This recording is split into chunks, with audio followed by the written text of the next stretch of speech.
वो हमारा मित्र सुनाया करता था। नया नया ब्याह हो तो आदमी कहता क्या बात है, चंद्रमुखी। कुछ बरस निकल जावे तो फिर क्या कहता भैया, हाँ सूरजमुखी। आज वैसे हम भी सूरजमुखी से ही बैठे हैं सामने सभी।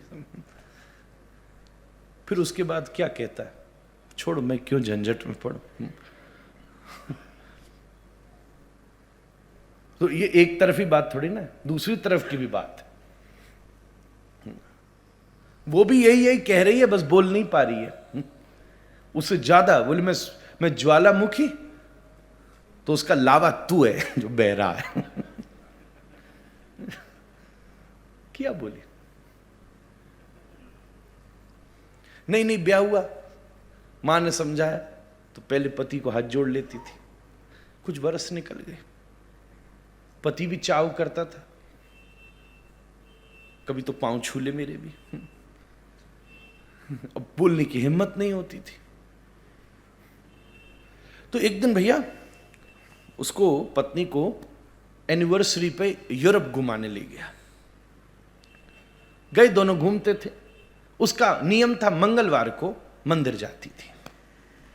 बोली मेरा नियम मत तोड़वा। भाई ठीक है, नहीं तोड़वाता, चल।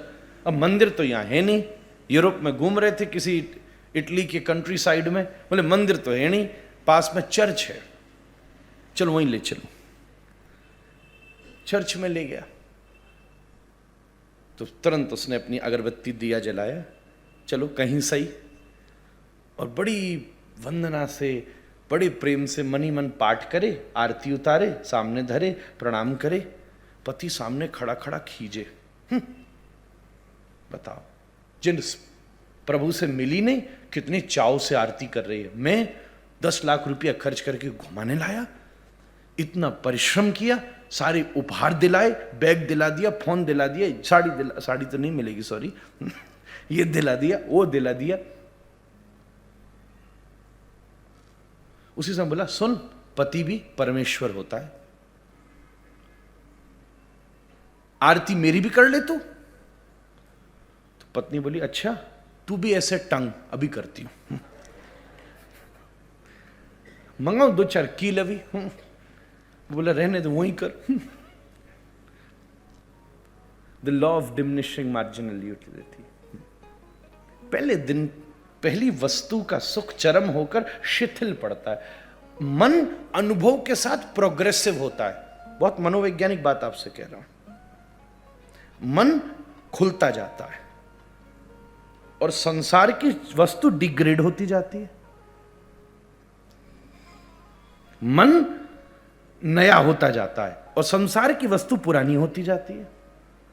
और यह कॉम्बिनेशन उसको तृप्ति नहीं कर पाता, और वो अतृप्ति मन में तृष्णा को उत्पन्न करती है, और वही तृष्णा जीवन में ताप बन करके प्रकट होती है, जिसको हम दैविक, भौतिक या आध्यात्मिक ताप कहते हैं। वहीं अगर इसको परिवर्तित कर लीजिए, अध्यात्म का अनुभव कैसा है? आनंदाम बुद्धिवर्धनम। आप सब भैया लोग इतने, हमारे घर के सब बहन भाभी सब बैठे, आप सब बैठे हो, रोज रोज हम सुन रहे हैं। ईमानदारी से कहूं, मेरा खूब पुराना अनुभव है, मेरे स्वयं के साथ भी ऐसा ही हुआ है, कोई अनयूजुअल बात नहीं है। अपन नहीं समझ सकते कि अपन को यहां 4 घंटे अपन बैठ भी सकते थे, अपन नहीं समझ सकते। 4 घंटे 3 घंटे एक जगह बिना हिले बैठना साधारण बात है। पर धीरे धीरे धीरे धीरे जैसे जैसे जीवन बढ़ता है ना, वो सेम ही वस्तु सुख देना शुरू कर देती है। आनंदाम बुद्धिवर्धनम। संसार का सुख क्षीर्णे पन्ने और अध्यात्म का सुख बुद्धिवर्धनम प्रतिपदम।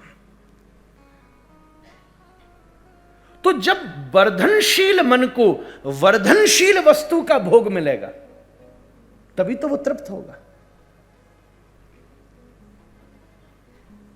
जब वर्धनशील मन को क्षीण होने वाली वस्तु से भोगा जाएगा, तो वो अतृप्त ही रहेगा। कैसे बात बनेगी? यही कथा के प्रभाव हैं, यही अध्यात्म के हमारे जीवन में प्रभाव हैं।